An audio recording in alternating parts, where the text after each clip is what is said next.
ព្រះរាជបុត្រនេះជាធ្នូខ្យល់គួចបានមកពីតកូលលាទាំងរូបរាងនិងពលឺរហ័សវាជាវត្ថុដ៏ល្អសម្រាប់ចាប់ព្រួយទាំង9ព្រះរាជបុត្រតើទ្រង់ចង់សាកល្បងទី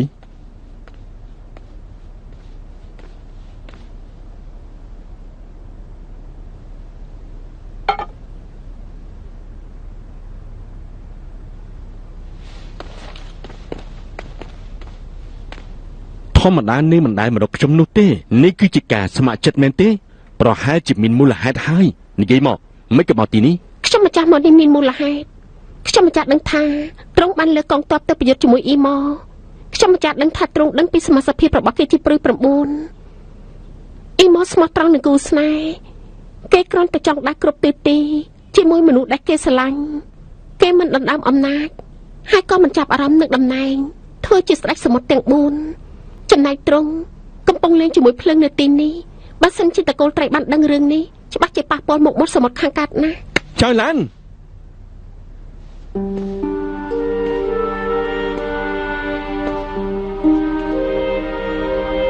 ថ្ងៃនេះទ្រង់មករកខ្ញុំគ្រាន់តែដើម្បីការពារអ៊ីម៉ូមែនទេពួកយើងបានកំដរគ្នាទៅវិញទៅមកនៅជ្រោះស៊ន់ស៊ីងតើទ្រង់នៅតែមិនដឹងពីអារម្មណ៍របស់ខ្ញុំទេ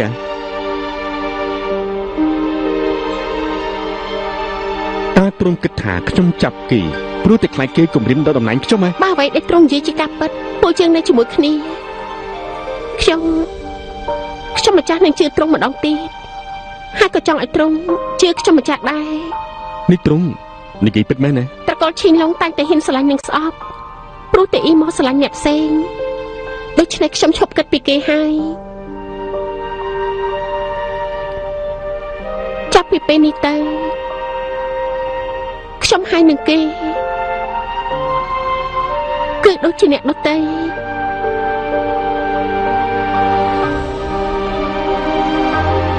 ពេលនេះ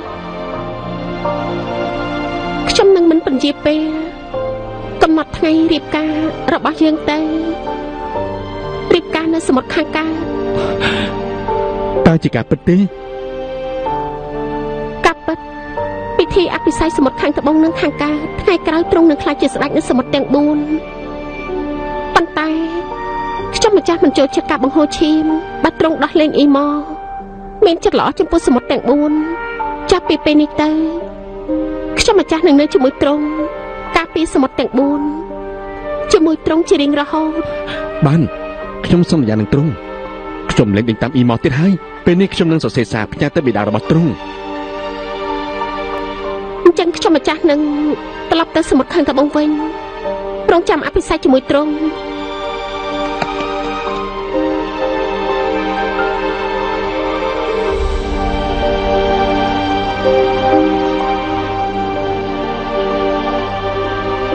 រងចាំខ្ញុំ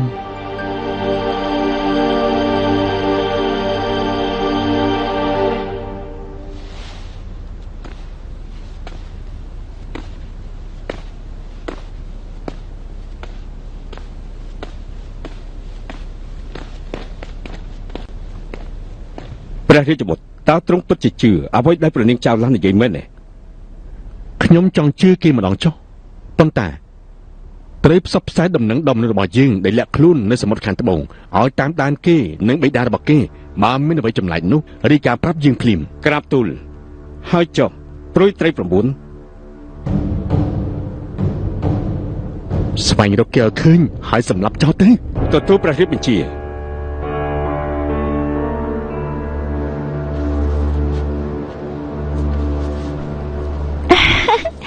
ព្រះនាងសម្ដេចបំពាក់មួយសម្រាប់នេះគឺជាអំណោយពីឋានសួគ៌យ៉ាងល្អប្រណិតណាស់តើព្រះនាងទ្រង់សពតិដែរទេប្រណិតពេកហើយខ្ញុំគួរតែផ្លាស់ប្ដូរវាបិតាគិតថាមួយនេះគឺល្អណាស់ព្រះបិតា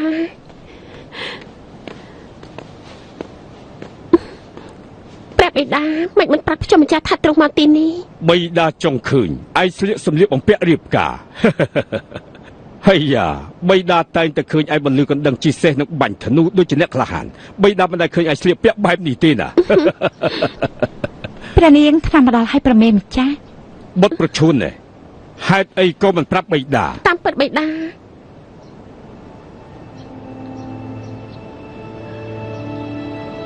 ពួកឯងឆាប់ចេញទៅ ព្រះពរព្រះអង្គព្រះពរ បាត់បង់ស្រកានាគអញ្ចឹងបានជាឯងទុនខ្សោយស្រកានាគនេះមិនត្រឹមតែគុំធម្មពលនឹងរូបកាយទេវាក៏ជានិមិត្តសញ្ញានៃភាពស្មោះត្រង់របស់ត្រកូលនាគពិធីរៀបអភិសេកចិត្តមកដល់ហើយមិនក៏ធ្វើឲ្យបាត់បង់វា មិត្តត្រូវរបួសធ្ងន់ខ្ញុំម្ចាស់ក៏ឲ្យតែគេដើម្បីព្យាបាលរបួស មិនម្នាក់ណាដែលឲ្យហ៊ានលះបង់របស់មានតម្លៃ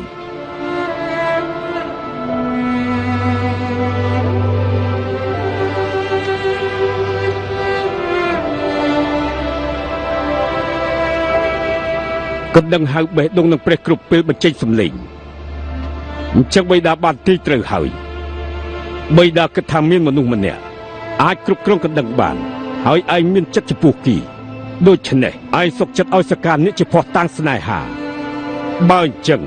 ហេតុអីឯងយល់ព្រមអភិសេកជាមួយព្រះរាជបុត្រសមុទ្រខាងកើត បាត់ហើយនឹងគេមិនអាចនៅជាមួយគ្នាគឺគ្រាន់តែអាចធ្វើជាមិត្តភក្តិពេលនេះបាត់ទទួលជោគវាសនាគ្រាន់តែចង់រៀបអភិសេកជួយឲ្យសៀនឡើងសោយរាជសង្ឃឹមថានាំសុខសាន្តដល់ត្រកូលនេះ បិតាធ្វើគ្រប់យ៉ាងតស៊ូដើម្បីសុខសាន្តសមុទ្រទាំង4ហេតុអីយកការអភិសេករបស់ឯងជាធ្នូដើម្បីផ្លាស់ប្ដូរភាពសុខសាន្តក្នុងប្រតិរបស់បិតាសុភមង្គលរបស់បុត្រគឺជារឿងសំខាន់បំផុតណាស់ប្រាប់បិតាមកតើអ្នកណាជាគូស្នេហ៍របស់ឯងបិតានឹងឲ្យមនុស្សទៅបញ្ជាក់ពីគេបិតាមិនឲ្យបុត្រមានការសោកស្ដាយទេណា ព្រះបិតាការរៀបអភិសេកនេះវាមិនត្រឹមជារឿងរបស់បុត្រទេអាសៀនពិតជាខកខើណាស់ភាពខកខើនៃសមុទ្រខាងកើតបើបិតាទៅរកគេពេលនេះគឺប្រកាសជាប្រឈមមុខនឹងគ្រោះថ្នាក់ពីក៏នឹងប៉ះពាល់សមុទ្រខាងត្បូងដែរបិតាបុត្របានទទួលស្គាល់វាសនាហើយសូមព្រះបិតាកុំប្រឆាំងសមុទ្រខាងកើតដោយសារខ្ញុំម្ចាស់អីពួកយើងមិនត្រូវការបង្ហូរឈាមទេ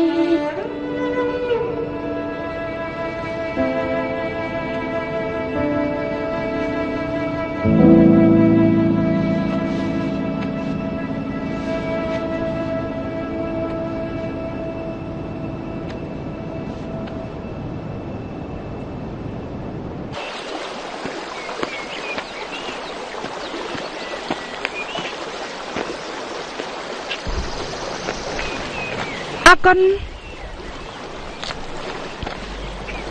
គួរស្ដាយណាស់ដែលឲ្យអ្នកធ្វើបែបនេះរួចខ្លួនខ្ញុំពិតជាសោកស្ដាយណាស់ មិនអីទេមនុស្សអាក្រក់មានការចំណានកាន់នឹងសងគេវិញហើយគេនឹងធ្លាក់ក្នុងដៃរបស់យើង ចាប់ផ្ដើមអួតទៀតហ่ะ អីមកខ្ញុំបានអានសភៅពីមុនសភៅនិយាយថាបើបិសាចស្លាប់ទៅព្រលឹងរបស់យើងនឹងចាក់ចេញពីឋានទាំង3ហោះទៅកន្លែងដែលគេហៅថាទន្លេបំភ្លេចបើសិនជាព្រលឹងរបស់យើងបំភ្លេចអតីតកាលបានគេបានឆ្លងទន្លេដោយជោគជ័យហើយធ្លាក់ចូលទៅក្នុងឋានកណ្ដាលមានជីវិតម្ដងទៀតនេះ បើអញ្ចឹងល្អហើយប្រហែលជាចែងឈិនបានខ្លាចជាផ្ការស់នៅជីវិតធម្មតាបំភ្លេចនៅអតីតកាលនៅឋានមនុស្សរស់នៅដោយមានសេរីភាព ខ្ញុំគិតថាគេមិនអាចបំភ្លេចអតីតកាលនឹងការចងចាំរបស់គេបើមានជាតិក្រោយគេនៅតែចង់និយាយជាមួយផៃលួរីករាយអ្នកទាំងអស់គ្នា យិនតាន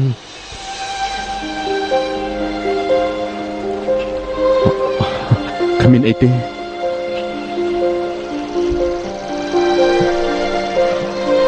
អីមកកុំកាត់ទុកអីណែទោះបីជាគូស្នេហ៍លោកចាក់ចេញប៉ុន្តែលោកនៅមានភ្នំយាកឡានហើយនឹងខ្ញុំទៀតណែលោកត្រូវតែសប្បាយចិត្តណែ នាងយល់ច្រឡំថាខ្ញុំស្រឡាញ់ចែងឈិនហើយបើខ្ញុំប្រាប់គេពីមូលហេតុដែលចែងឈិនមានភ្នែកចម្លែកនោះខ្ញុំខ្លាចថាគេនឹងដឹងថាខ្ញុំកំពុងលាក់នៅការភ្លេចភ្លាំងរបស់គេយិនតានរឿងជាច្រើនដែលកន្លងផុតទៅនេះខ្ញុំមិនចង់រំលឹកឡើងវិញទេប៉ុន្តែរវាងខ្ញុំហើយនឹងចែងឈិនគ្មានអ្វីទៀតទេចំពោះបញ្ហាទាំងនេះនាងមិនចាំបាច់បារម្ភទៀតឡើយ ល្អល្អកុំនិយាយខ្ញុំមិននិយាយទៀតទេសឹងតន់និយាយថាគេចេះទូទាយអាចមើលឃើញអនាគតនិងបច្ចុប្បន្នបានតើលោកចង់ឲ្យគេមើលឲ្យដែរទេប្រហែលជាព្រលឹងរបស់លោកពាក់ព័ន្ធជាមួយគេណា មិនក៏មនុស្សធម្មតាម្នាក់អាចមើលឃើញពីអនាគតនៅបច្ចុប្បន្នបានតើគេជានរណាទេ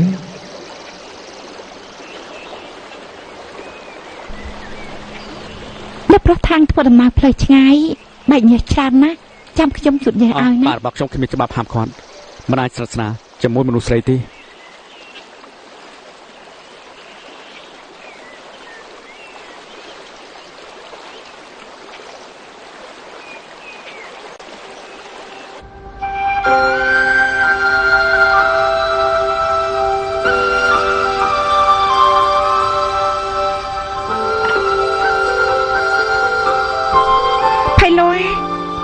ជីវិតរបស់គេត្រូវមានជំងឺធ្ងន់ធ្ងរបន្ទាប់ពីជាសះស្បើយហើយប៉ុន្តែនៅតែមិនពេញចិត្តគេបានសម្លាប់មនុស្សជាច្រើនដើម្បីអំណាចហើយសម្លាប់មនុស្សដែលគេស្រឡាញ់ទៀតនេះគឺជាពិភពរបស់មនុស្សមានក្តីលុបលន់5យ៉ាងហើយយ៉ាងឆិនពេញចិត្តនឹងជីវិតរបស់គេដែលលះបង់ដើម្បីមនុស្សដែលគេស្រឡាញ់នៅទីបញ្ចប់គេត្រូវចាក់ចេញដោយមិនស្បាច់ចិត្តអាចមើលឃើញថានៅចំវិញពិភពលោកនេះគឺជាបទពិសោធន៍ទាំង7មនុស្សត្រូវតែស្រឡាញ់ខ្លួនឯងឲ្យបានច្រើនខ្ញុំគួរតែសរសេរវាទាំងអស់ដើម្បីការសម្ដែងនៅពេលក្រោយដូច្នេះសត្វនេតកម្មទាំងប៉ុន្មានអ្នកមិនបានឆ្លងកាត់ស្នេហាគួរតែត្រៀមខ្លួន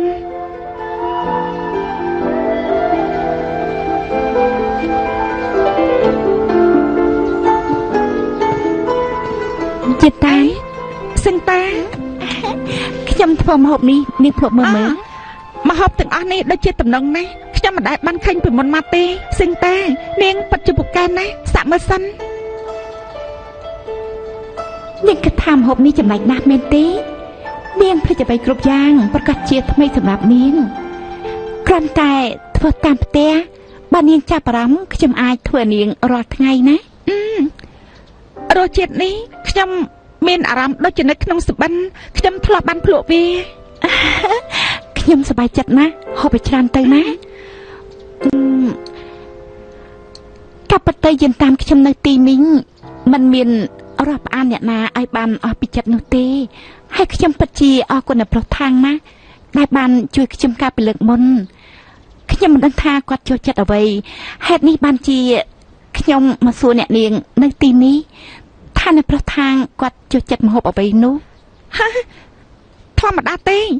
អ្វីដែលគេចូលចិត្តបញ្ឆោតមនុស្សបង្វិលអណ្ដាតធ្វើបាបអ្នកទុនខ្សោយខាងក្រៅគេមើលទៅជាមនុស្សល្អតែខាងក្នុងវិញជាមនុស្សអាក្រក់កាលពីលើកមុនណាគេបានអណែទាំងនេះស្ដាប់ទៅដូចជារឿងធម្មតាការពិតអ្នកនាងដឹងថាអ្នកប្រុសខាងចូលចិត្តអ្វីពិសេសនោះចូលចិត្តពិសេស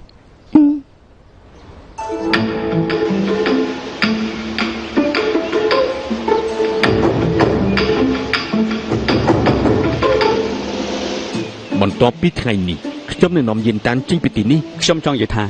ខ្ញុំក៏ចង់ចាប់លោកដែរដូច្នេះដល់ពេលយើងប្រយុទ្ធគ្នាហើយដើម្បីយុត្តិធម៌នោះខ្ញុំនឹងមិនប្រើវិជាសិលទេឯងពិតជាមើលងាយខ្ញុំពេកហើយអញ្ចឹងខ្ញុំក៏មិនប្រើយុទ្ធសិលដែរខ្ញុំគ្រាន់តែប្រើអាវុធធម្មតាតែប៉ុណ្ណោះ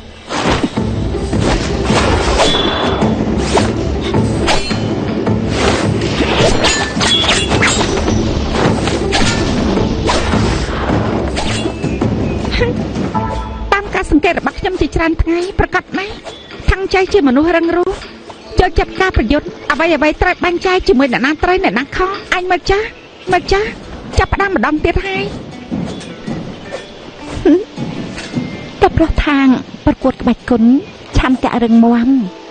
ខ្ញុំយល់ថាគួរតែទាញណាស់តាមនេះគេហៅថាស្នេហាធ្វើឲ្យមនុស្សក្បាត់ភ្នែកស្នេហាធ្វើឲ្យនាងខ្វាក់ភ្នែកហើយ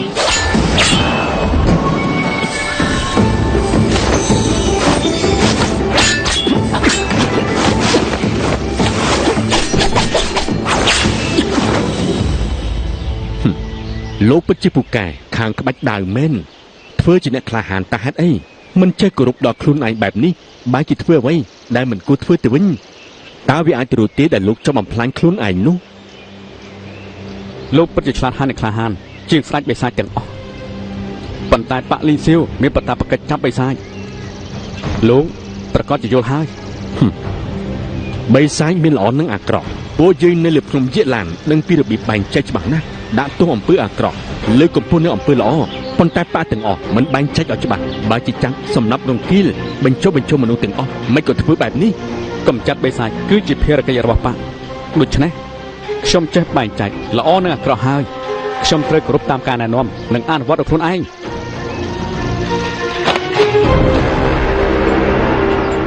ទៀតហើយឆាប់សិនឆាប់ប្រយុទ្ធទៅឆាប់ប្រយុទ្ធទៅឆាប់ប្រយុទ្ធទៅណៃយិនតានតើនាងចង់ធ្វើអីតើលោកកំពុងធ្វើអីហ្នឹង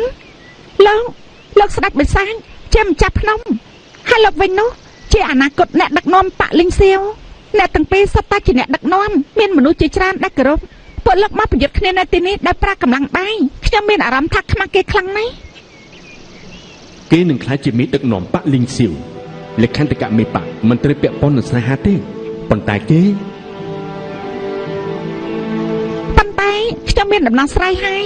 ព្រោះតអ្នកទាំងពីរមានសមត្ថភាពប្រហារគ្នាហេតុអីក៏ពួកយើងមិនសហការគ្នាទេខាងជ័យមានជំងឺរឹងរូសត្រូវការប្រមូលនៅវត្ថុបារាណទាំង4ដើម្បីជួយជីវិតរបស់គេហេតុអីក៏ពួកយើងមិនធ្វើចិត្តសប្បុរសធម៌ទេត្រូវហើយចំណែកលោកវិញពេលដល់ត្រឡប់ទៅវិញលោកនឹងខ្លាចទៅជាមេបកនៅថ្ងៃអនាគតលោកមិនអាចវាយប្រហារភ្នំយេឡានបានទេ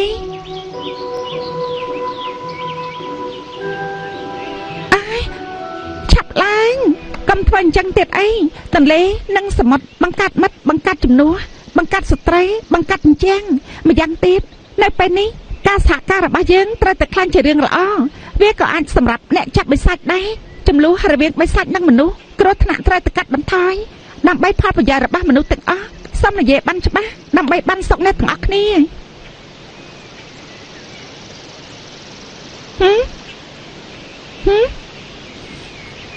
ល្អខ្ញុំមិនធ្វើបាបមនុស្សទេខ្ញុំគោរពអំពើល្អកំចាត់អំពើអាក្រក់ល្អបាញ់ចឹងក្រុមធ្វើអំពើល្អមួយថ្ងៃបាត់បង្កើតឡើងហើយអីពេលនេះពួកយើងទាំងអស់គ្នាជាដាច់គោលោកយកសារបិទជំហាននេះទេវាមិនអីទេអ្វីដែលខ្ញុំចង់បានលោកក៏អាចបកវាចេញបានដែរអាចចាត់ទុកថាជាការចាប់ផ្ដើមសហការរបស់ពួកយើងតែបានទេឆាប់ឡើងពួកយើងគឺជាមិត្តហើយណាគឺដើម្បីភាពស្មោះណា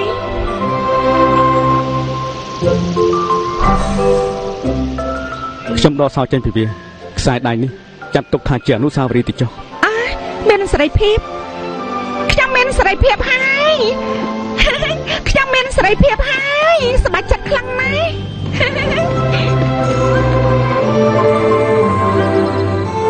មានអារម្មណ៍ល្អខ្លាំងណាស់ខ្ញុំមិនចាប់បាច់បារម្ភថាត្រូវបុកនៅពេលយប់គឺត្រូវរារាំងនៅពេលថ្ងៃខ្ញុំមិនចាំបាច់នៅជាមួយថងជើងគ្រប់ពេលវេលានោះទេវាជាការល្អដែលដោះពេលតមុនតែប្រុសអ៊ីគួរតែមានអារម្មណ៍រីករាយណាស់អីមកតែមានរឿងអីកាត់ឡើងទៅប៉ុន្មានថ្ងៃនេះខ្ញុំឃើញនាងចិត្តដិតជាមួយអ្នកប្រុសថងណាហើយឃើញអ្នកប្រុសថងដើរម្នាក់ឯងសម្លឹងមើលនាងហើយមើលទៅដូចជាឯកោនណាប្រហែលជាមានអ្វីទេដឹងតាមអ្វីដែលនាងនិយាយគេដូចជាអញ្ចឹងមែនថ្មីនេះគេដូចជាមិនសប្បាយចិត្តទេនៅពេលដែលខ្ញុំសួរគេថាហេតុអីគេនិយាយថាមិនអីទេគេមិនទទួលស្គាល់ថាគេចូលចិត្តចឹងឈិនខ្ញុំមិនដឹងថាគេធ្វើបែបនេះដូច្នេះខ្ញុំមិនបារម្ភឬក៏មានមូលហេតុអ្វីផ្សេងនោះទេការជួបការបែកជារឿងឈឺចាប់ខ្ញុំបានឆ្លងកាត់ម្យ៉ាងទៀតខ្ញុំចង់ប្រាប់ថាយកល្អអ្នកនាងគួរតែចំណាយពេលនៅជាមួយគេបានយូរហើយក៏កុំចង់ដឹងរឿងគេច្រើននោះនេះមិនមែនជារឿងល្អនោះទេហើយម្យ៉ាងទៀតត្រូវតែយល់ពីអារម្មណ៍គេឲ្យបានច្រើនទៅបានល្អណានាងនិយាយត្រូវខ្ញុំមិនមែនជាបិសាចដែលមិនចេះដឹងគុណនោះទេហេស្អែកនេះខ្ញុំទៅជាមួយអ្នកប្រុសថាងហើយជាការល្អសម្រាប់នាងជជែកគ្នាជាមួយអ្នកប្រុសអ៊ីណាតើមែនទេម្ចាស់ភ្នំបានមើលថាខ្ញុំបានល្អណាស់ពេលនេះដល់ពេលខ្ញុំត្រូវសងគុណវិញហើយណៃ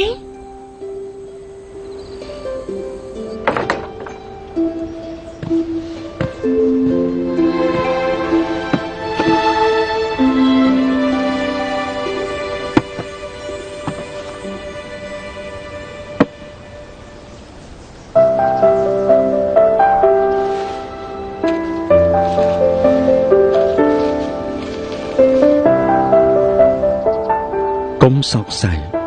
កុំអស់សង្ឃឹម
ថាការនិយាយថាមានមនុស្សសួររកខ្ញុំអ្នកប្រុសខ្ញុំចេញអ្នកប្រុសមកចង់ឲ្យអ្នកប្រុសជួយឲ្យខ្ញុំជួយយ៉ាងម៉េចថ្ងៃនេះចៃដន្យខ្ញុំលេងអុកខ្ញុំដោះមិនចេញខ្ញុំគិតយូរទៅនៅតែដោះមិនចេញហេតុនេះហើយចង់ឲ្យអ្នកប្រុសជួយនឹងណាខ្ញុំមិនចេះលេងអុកទេហេតុអីទៅខ្ញុំមិនដឹងថាហេតុអីទេរាល់ពេលដែលខ្ញុំចង់លេងអុកឬក៏ចង់រៀនលេងអុកនោះខ្ញុំមានអារម្មណ៍ថារវើរវាយមានអារម្មណ៍សោកសៅនាងធ្លាប់និយាយថានាងអាចមើលឃើញអតីតកាលដូច្នេះខ្ញុំសួរនាង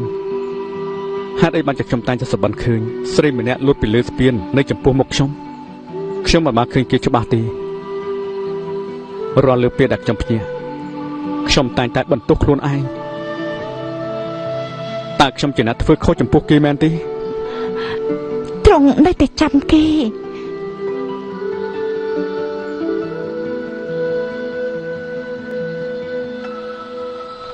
តាមការទស្សន៍ទាយនាងម្នាក់នោះគឺជារបស់អ្នកប្រុសតែមិនមែនជារឿងល្អទេអ្នកប្រុសត្រូវបានបោកប្រាស់គេកាលពីអតីតកាលស្រាប់ដោយការស្អប់មូលហេតុដែលសុបិនចង់ប្រមានកុំចូលទៅចិត្តគេទៀតបើគេជាគ្រោះមហន្តរាយខ្ញុំគួរតែសប្បាយចិត្តនៅពេលដែលគេលូតពីលើស្ពានហេតុអីក៏ខ្ញុំចាប់អារម្មណ៍នឹងការឈឺចាប់នេះដែរ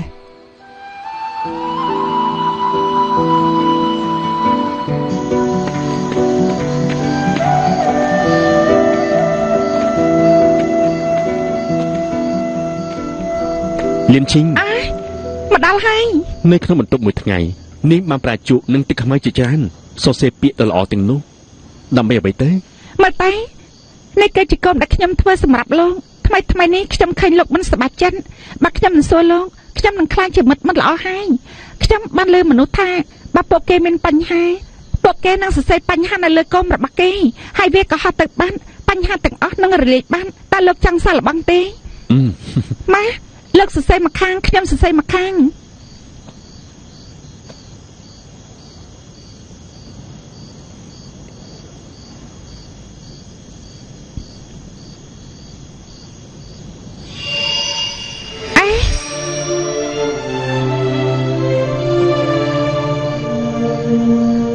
រួចហើយអីបានអញ្ចឹងខ្ញុំដុតបំភ្លឺហើយណាល្អ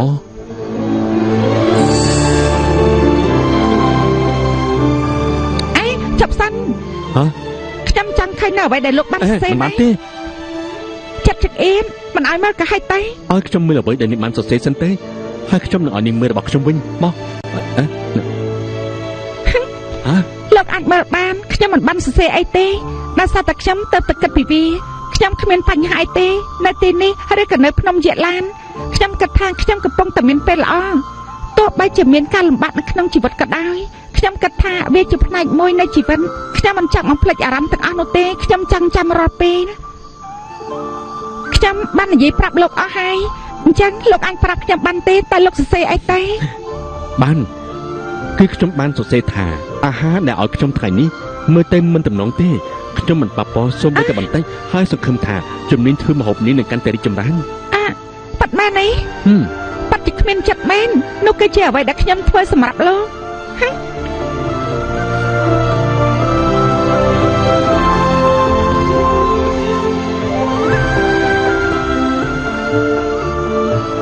រឿងពីអតីតកាលខ្ញុំមិនដឹងថាតើខ្ញុំគួរស្មោះត្រង់ឬក៏អត់នោះទេ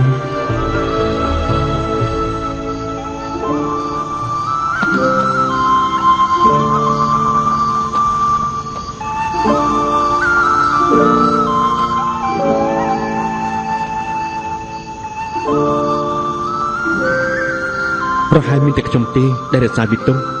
ហើយនេះនឹងសប្បាយចិត្តបានជានេះ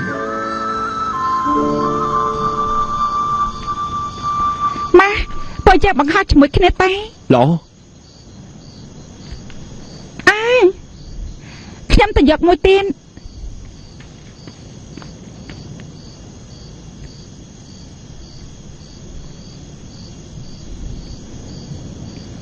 លោកគិតថាកុំហត់ទៅកន្លែងណាទេតែលោកគិតយ៉ាងម៉េចចំណែកខ្ញុំពិតជាចំណានណាស់មើលពួកវាសប្បាយដល់ហើយតើនាងចង់ឃើញទេ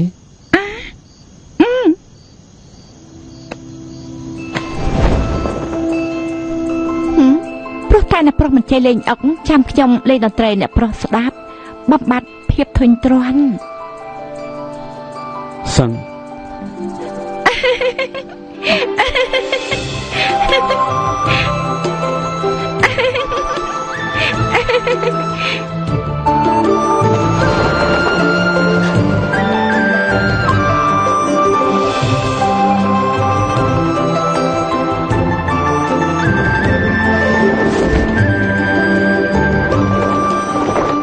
ឈប់សិនខាងមុខគឺជាផ្ទះសំណាក់តែមុខទៀតច្បាស់ជាមានមនុស្សឃើញហើយ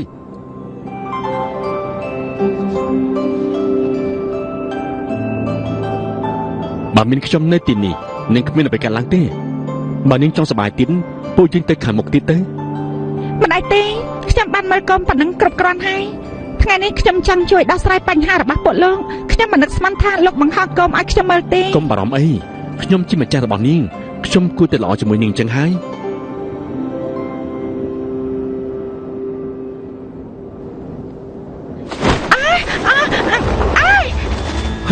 យិនតាន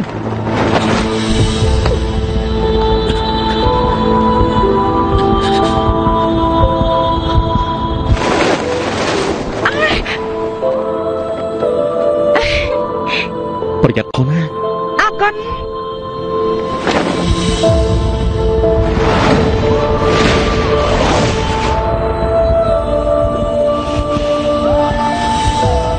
ពិតជាគ្មានបានការមែន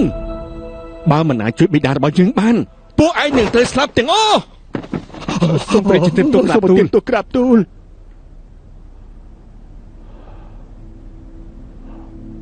អើសៀនបិតាដល់ពេលវេលារបស់បិតាហើយ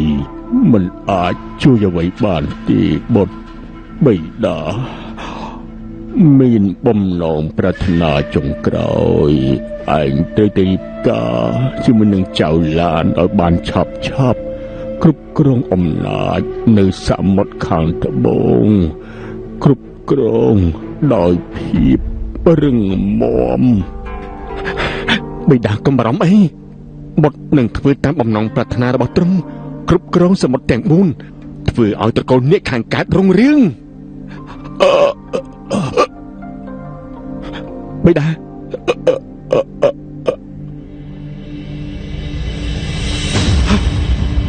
បិតា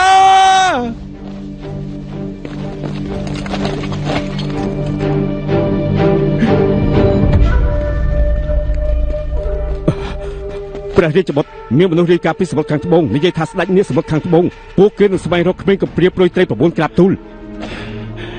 ចៅឡាននាងនៅតែកុហកខ្ញុំទៀតបិតាខ្ញុំទៀតមិនសង្កត់ទេតែនាងបែរជារវល់ស្វែងរកអ្នកដឹកនាំផ្សេងបែបនេះ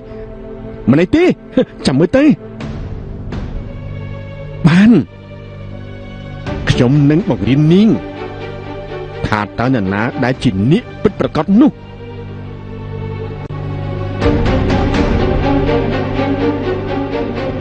ប្រមូលផ្ដុំកងទ័ពទៅសមុទ្រខាងត្បូងទៅរៀបអភិសេកកំពុងទៅបោកប្រាស់អីខ្ញុំជាអ្នកជំនាញលេងល្បែងខ្ញុំពូកែលេខ1នៅភ្នំយេឡានទទួលស្គាល់បរាជ័យរបស់លោកតេខ្ញុំនឹងសិញតាដុតភ្លើងនៅទីនេះអ៊ីម៉ាននិងខ្ញុំទៅរកម្ហូបហូបអាហាររួចហើយឆាប់ធ្វើដំណើរទៅនេះ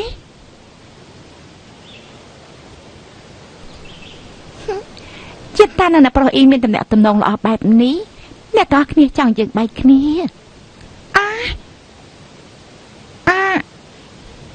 កុំយល់ច្រឡំអីណាខ្ញុំគ្រាន់តែជាអ្នកបម្រើដ៏ស្មោះត្រង់របស់អ៊ីម៉ាតើមែនទេ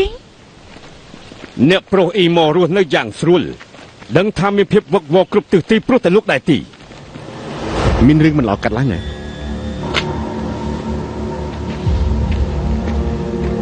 ពួកលោកជាណា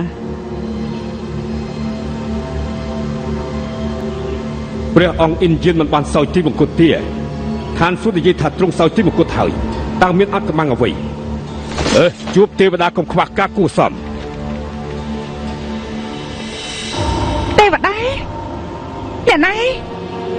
គេជាទេវតាសង្តានមិនបានកុហកទេលោកពិតជាទេវតាពិតមែនទេក្រំដែរពីមុនខ្ញុំធ្វើឲ្យអន់ចិត្តប៉ុណ្ណាសូមអភ័យទោសណាសូមអភ័យទោសតាមពិតខាងជើគឺជាទេវតាចុះមកឋានកណ្ដាលតើជាទេវតាអង្គណាទៅថ្វាយបង្គំទូលបង្គំចៅយៀនស្ដេចនាគសមុទ្រខាងត្បូងទូលបង្គំមិនមែនមកទីនេះរំខានទ្រង់ទីឬចុះមកពៀនច្បាប់ឋានសួគ៌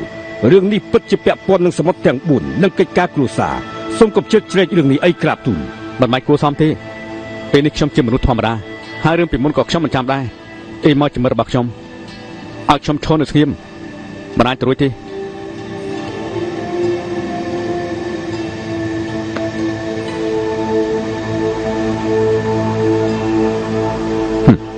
ហើយសៀនប្រហែលជាបញ្ជូនលោកឲ្យមកសំណាប់ខ្ញុំមែនទេបើលោកមានសមត្ថភាពនោះមករកខ្ញុំចុះហេតុអីក៏យករឿងភាពសុខសាន្តសមុទ្រទាំង4មកនិយាយនោះខ្ញុំមិនចង់ធ្វើបែបនោះទេអ្វីដែលខ្ញុំចង់បានគឺភាពសុខសាន្តខ្ញុំចង់ឲ្យបុត្រីរបស់ខ្ញុំមានសុភមង្គលលោកមកទីនេះព្រោះតែចៅឡានមែនទេចៅឡានយល់ព្រមរៀបអភិសេកបន្ទាប់ពីចុះមកគេបានពន្យាពេលអភិសេកដោយសារជំងឺពេលនេះគេសុខចិត្តរៀបអភិសេកគេពិបាកចិត្តខ្លាំងណាស់ខ្ញុំទើបតែដឹងថាគេលះបង់សុភមង្គលក្នុងជីវិតរបស់គេជាថ្នូរសុវត្ថិភាពរបស់ឯងលោកដឹងទីសកានាគមិនត្រឹមតែជារបស់មានតម្លៃជាទ្រព្យសម្បត្តិផ្លូវចិត្តវាជានិមិត្តសញ្ញានៃភាពស្មោះត្រង់ជាថ្នូរនៃការរៀបការផងដែរលោកបានទទួលយកវា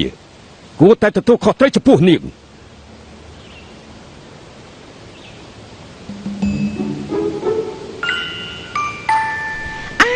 លោកក៏អាចធ្វើបានដែរអីមកមិននឹកស្មានថានៅឋានកដាលពួកយើងបែកគ្នាជាងមួយខែ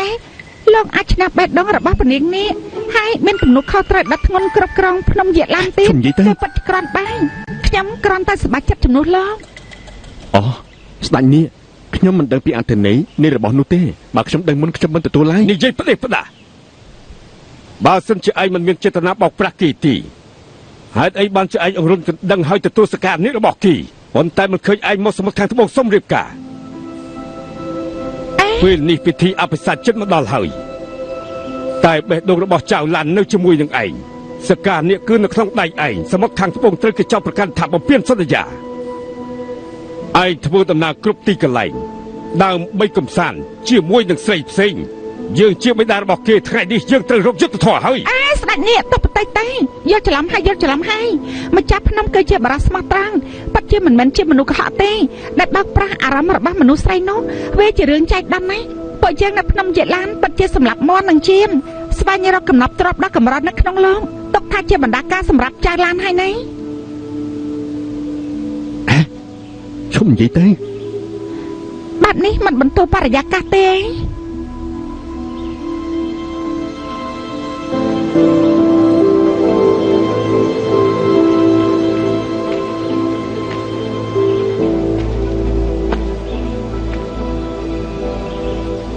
នៅពេលនេះខ្ញុំត្រូវទៅសមុទ្រខាងត្បូងដើម្បីជួបនឹងចៅឡាន អញ្ចឹងល្អណាស់ខ្ញុំនឹងត្រឡប់ទៅភ្នំយក្សឡានលោករៀបចំពិធីរៀបអាប់សាច់ទៅ ខ្ញុំមិនបាននិយាយថាខ្ញុំនឹងរៀបការជាមួយគេទេ ព្រះហើយព្រះនាងនាគសមុទ្រខាងត្បូងមកធ្វើជាប្រពន្ធចុងមិនសមហេតុផលទេ មិនមែនចឹងទេ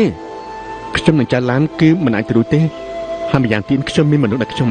ពេញចិត្តរួចទៅហើយចៅឡាននឹងខ្ញុំមិនអាចទៅរួចទេ ប្រកាសណាស់នៅតែមិនអាចបំភ្លេចចាំងឈិនបាន ចៅឡានគេបានផ្ដល់សកានេះដល់ខ្ញុំដើម្បីជួយជីវិតខ្ញុំនៅពេលនេះខ្ញុំបានដឹងរឿងគ្រប់យ៉ាងហើយដូច្នេះហើយខ្ញុំត្រូវប្រគល់វាទៅឲ្យគេវិញឲ្យទៅបានហើយប្រាប់គេថាបេះដូងពិតរបស់ខ្ញុំមិនអាចរីកការជាមួយមនុស្សដែលខ្ញុំមិនស្រឡាញ់ទេ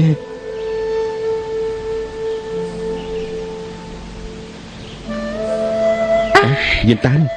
នាងទៅជាមួយខ្ញុំទេ ខ្ញុំអី អត់ទេ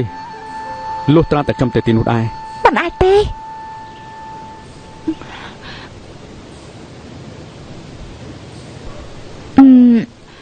កាប់ពិតគិញ្ចឹងណាពេលខ្ញុំនៅក្នុងប៉ាំងខ្ញុំលើគេនិយាយពីគ្រោះមហន្តរាយរបស់ទេវតាហើយរាងកាយមនុស្សនោះគឺមិនអាចត្រឡប់មកក្រោយវិញបានខ្ញុំគិតថាអ្នកប្រុសខាងគឺមានរាងកាយជាមនុស្សធម្មតាហើយបើនៅឋានប្រជុំនាងមានការផ្លាស់ប្ដូរអ្នកដឹកនាំមិនទៀងទាត់ទេបើអ្នកប្រុសចូលរួមខ្ញុំគិតថាវាហាក់ដូចជាបថុយនឹងគ្រោះថ្នាក់ណាស់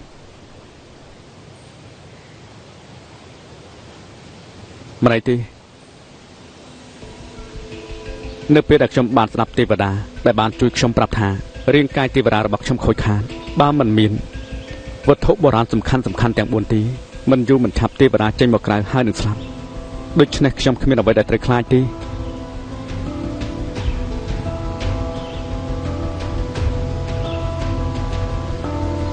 បើខ្ញុំមិនទៅជាមួយទុកឲ្យបិសាចដែលចាប់ខ្លួនខ្ញុំរួចខ្លួនខ្ញុំត្រូវខូចខាតកាន់តែច្រើន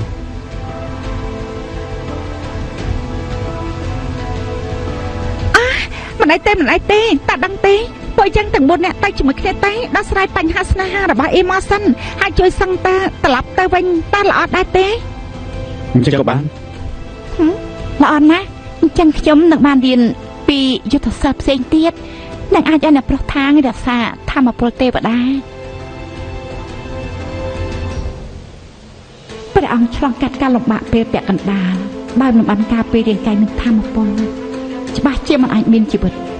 ទោះត្រាតែព្រះអង្គមានបេះដូងពាក់កណ្ដាល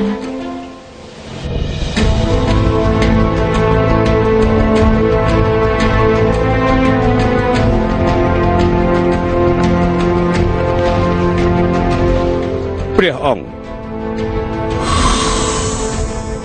ដើម្បីជៀសវាងការលំបាកត្រូវលាក់មុខនៅក្នុងវិមាននេះសូមលើកលែងទោសដល់ទូលបង្គំផង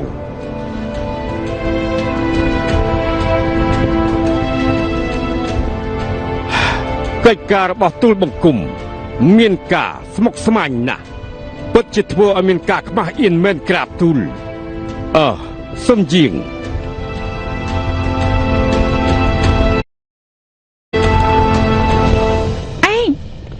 ចៃជាអ្នកណាទេស្ដេចនាគសមុទ្រខាងត្បូងមនុស្សគ្រប់គ្នាគឺមានការគោរពដាក់គេតែអាចទៅរួចដែរទេគេគឺជាព្រះដែលមើលឃើញនៅក្នុងការសម្ដែងសឹងតែនាងដឹងថាគេជាអ្នកណាដែរទេ យិនតានពូកែនិយាយលេងមែនទេវតាដែលចង់ឡើងឋានៈគឺខុសគឺត្រូវចូលមកឋានកណ្ដាលធម្មតានេះជាឋានរបស់ឋានលើចាំបាច់ធ្វើតាមទេមានទេវតាជាច្រើននៅឋានសួគ៌មានឋានដ៏ខ្ពង់ខ្ពស់ពួកយើងមិនអាចនិយាយបានទេនៅនេះសិនតើពិតជាដឹងច្រើនមែនយិនតានខ្ញុំលឺអ្វីដែលនាងចង់និយាយហើយខ្ញុំជាអ្នកគ្រប់គ្រងគ្រប់គ្រាន់ហើយ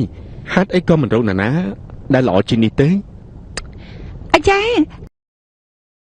ខ្ញុំបានរៀនពីរឿងខ្លះជឿជាក់លើខ្លួនឯងឲ្យបានទោះបីជាខ្ញុំចង់រកអ្នកនៅពីក្រៅកណ្ដាលច្បាស់ជាលោកជាអ្នកគ្រប់គ្រងខ្ញុំហើយណាមែនតាតែ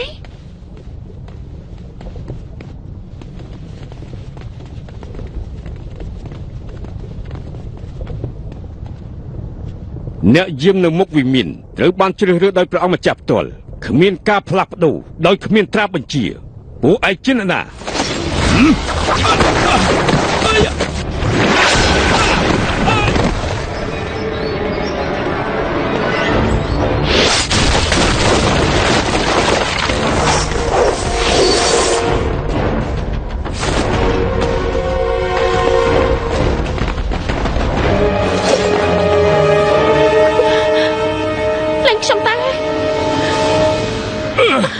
អោសៀនឆាប់លេយើងទៅស្ដេចនាងខាងត្បូងក៏បន្ទោសខ្ញុំអីឆ្មាំខ្ញុំនៅសមុទ្រខាងកើតបានរងចាំយូរថ្ងៃហើយ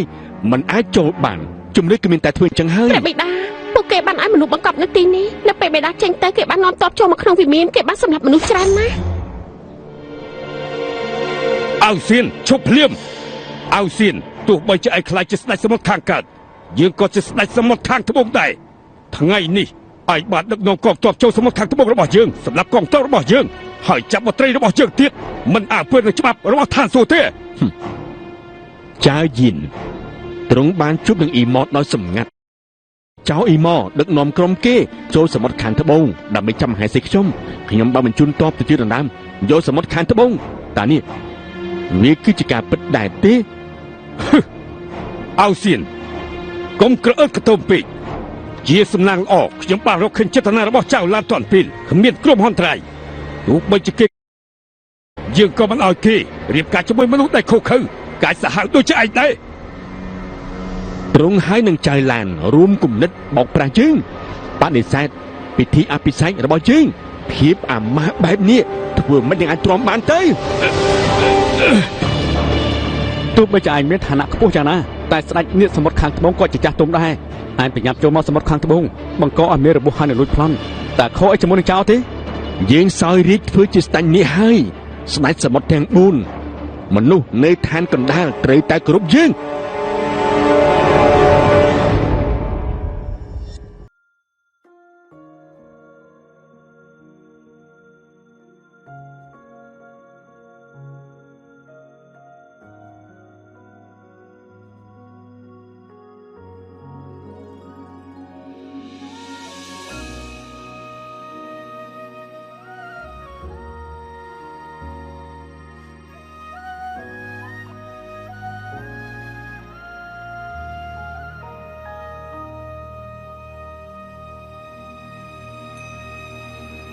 翠色的回忆是月落如霜，满地碎木枯黄，会走出一滴泪吞海银浪，执迷于遗忘。走到从此天各一方，走到你乡，回过头为我生遗忘。催眠的缘分在暗夜里藏，青子落晚香，寂寞的汤烫出思念的伤，遗忘岁月凉，洗尽纤尘仍有你依稀模样，轮转中为思念疯长。一世繁华人间一场落花风，平添一池落花中，看破红尘的眼红。你是遥遥天上一捧秋月容，只敢潇洒不敢浓，梦中有两人与共。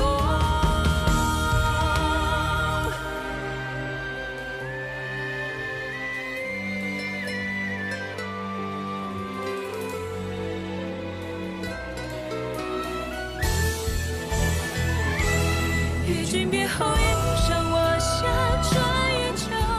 山海无路万心中，欲别还休几时都不够。青藤微秀烟火岸上有白首，一朝天涯熬红豆，去到人间锦绣好时候，肝肝再开人